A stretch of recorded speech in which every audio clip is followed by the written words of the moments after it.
Hi అండి, అందరికీ good morning. మనం అయితే ఈరోజు KNM 1638లోకి అయితే వెళ్తా ఉన్నాం అనమాట.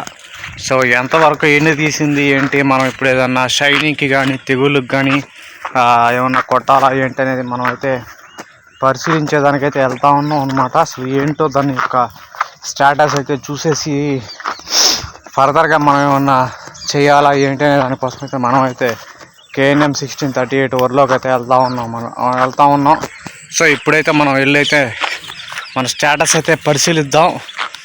చాలామంది KNM 1638 22,000 పోతుంది అని చెప్పి కూడా మనకి చెప్తా ఉన్నారు. సో మొత్తం అప్డేట్ అయితే ఒకసారి మనం అయితే వీడియోలోకి అయితే వెళ్ళిపోదాం. మనదైతే ప్రజెంట్ ఈ విధంగా అయితే ఉందన్నమాట. ఎడైనా మధ్యలో 1-2 కర్రలు మాత్రమే వెన్ను తీయడం అయితే జరిగింది. సో ఆ 2 కూడా చూడాలంటే మనం మధ్యలోకి అయితే వెళ్ళాలా. సో దగ్గరలో ఏడ అయితే లేదు, ఎందుకు అనేది మనకైతే పక్కన వాళ్ళవి ఎన్ని తీసేస్తున్నాయి, కానీ మనవి చూసేటప్పటికైతే నీకు అది ఇంకా లేట్ అవుతుంది. ఎందువల్ల సేమ్ డే వేసినట్టు కూడా అదే విధంగా ఉన్నాయి. సో అంటే ఒకటి వాళ్ళల్లో మందు లోపమైనా అయి ఉండాలా, దుక్కి ముందు మనలో మందు లోపమైనా అయి ఉండాలా నాకు తెలిసి. సో మనమైతే కరెక్ట్గా 40 డేస్కి అయితే కొట్టేసి 4 కోటాలు అయితే కంప్లీట్ చేసుకున్నాము. వాళ్ళు 4 కోటాలు కానీ ముందుగా ఇంకా 30 డేస్కి కానీ కొట్టారా, లేకపోతే 3 కోటాలే వేసి ఆపేశారనేది అయితే మనకైతే అర్థం కావట్లే. సో వాళ్ళకి మనకి కంపేర్ చేసుకున్నప్పుడు 78% అయితే వాళ్ళదైతే ఎన్ను తీసేసి కూడా ఉంది. ఫర్ ఎగ్జాంపుల్ ఇప్పుడు మనం అయితే ఇదైతే చూద్దాము అందే. సో చూడండి, గంటలో ఆల్మోస్ట్ ఎన్ని పిలకలు ఉన్నాయో అన్ని పిలకలు అయితే తీసేసి ఉన్నాయి. కొత్తగా పెట్టే పిలకలు తెప్పితే అన్నీ ఉన్న ప్రజెంట్ అయితే ఆల్మోస్ట్ ఎన్ని అయితే తీసేసి ఉంది. మంద చూస్తే యాజ్ ఇట్ ఈజ్ ఇట్లే ఉంది. సో ఏడో ఒకటైతే కనిపిస్తుంది మనకి. సో అదే షుగర్లెస్ సేమ్ టైంకి సేమ్ 1 డే తేడాతో వేసాం అనమాట. అది 30-40% కూడా మనకి సేమ్ ఇదే విధంగా ఎన్ని అయితే తీసేస్తుంది. KNMకి షుగర్లెస్కి ఇంత డిఫరెన్స్ ఎందుకనేది నాకైతే అర్థం కావట్లే. సేమ్ డే వేసినట్టు అయినా సేమ్ 1-2 రోజులు అటు ఇటు గ్యాప్లైనా రావాలా. సో ఇప్పుడు ఇదంతా చూస్తే ఆల్మోస్ట్ గంట కట్టేస్తుంది, ఎన్ని తీసేస్తుంది. ఇది చూస్తే గంట కట్టు ఉంది, ప్లస్ ఎన్ని విషయం చూస్తే ఎక్కడికో మధ్యలోకి వెళ్ళి ఎతకాల, మనకి ఇక్కడక్కడ దగ్గరలో కూడా లేదనమాట.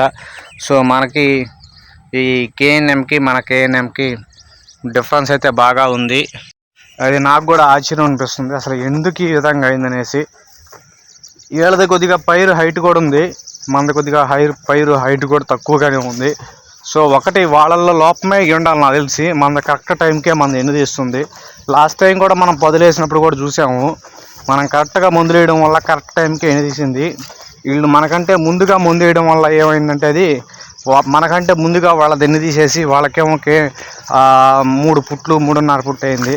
మనకైతే బేసిక్గా 4 పుట్లు అయింది. అదేవిధంగా KNM కూడా జరిగింది అదే. ముందుగా వేసిన వాళ్ళకంతా 2.5 పుట్లు 2 పుట్లు అయ్యాయి. మనం కోసేటప్పటికి 3.5 పుట్టు అయితే వచ్చిందనమాట. సో ఇది కూడా ఒక రకంగా తేడా కూడా అయ్యి ఉండొచ్చు. మనమైతే ఇంకా మనం ఏం చేయలేని పరిస్థితి. లాస్ట్ వరకు అయితే మనమైతే వెయిట్ చేసి చూడాల్సిందే. సో ఎందుకు వాళ్ళకి మనకి వెన్ను విషయంలో తేడా వచ్చింది అనేసి కూడా మనం చూడాలా. కొంత ఎన్ను కూడా వెళ్ళదు, పెద్ద పొడుగు కూడా లేదు. కొన్ని మా గంటలో ఒక 2-3 పొడుగ్గా కనిపిస్తున్నాయి ఎన్ను. కొరవన్నీ బెత్తుడు జానడ మాత్రమే ఉన్నాయి. సో అది కూడా ఏదన్నా మైనస్ అవుతాయా లేదు, మనం వెన్ను తీసేటప్పుడు మనం కూడా దాన్ని చూసామంటే మంది వాళ్ళది తేడా ఏమన్నా ఉందా అనేది ఒకసారి మనం అయితే గమనించామంటే దాన్ని బట్టి మనకు కూడా క్లారిటీ వచ్చేస్తుంది. చూద్దాం, ఏది ఏమైనప్పటికీ ఒక రైతుగా మనం చేయాల్సిన పని మాత్రమే చేయగలం. సో ఫర్దర్గా ఏం జరగద్ది అనేది మనమైతే థింక్ చేయలేం కాబట్టి సో మనమైతే వెయిట్ చేద్దాం. వచ్చేంత వరకు చూసి దాన్ని బట్టి అయితే మనం చేయాల్సింది చేద్దాం అనమాట. సో ఈ వీడియో కనుక మీకు నచ్చితే అందరికీ లైక్ చేయండి, షేర్ చేయండి, సబ్స్క్రైబ్ చేయండి. దయచేసి రైతులను అయితే ఆదరించండి. అందరికీ జై జవాన్ జై కిసాన్. మీ రైతు బిడ్డ శిరీష్.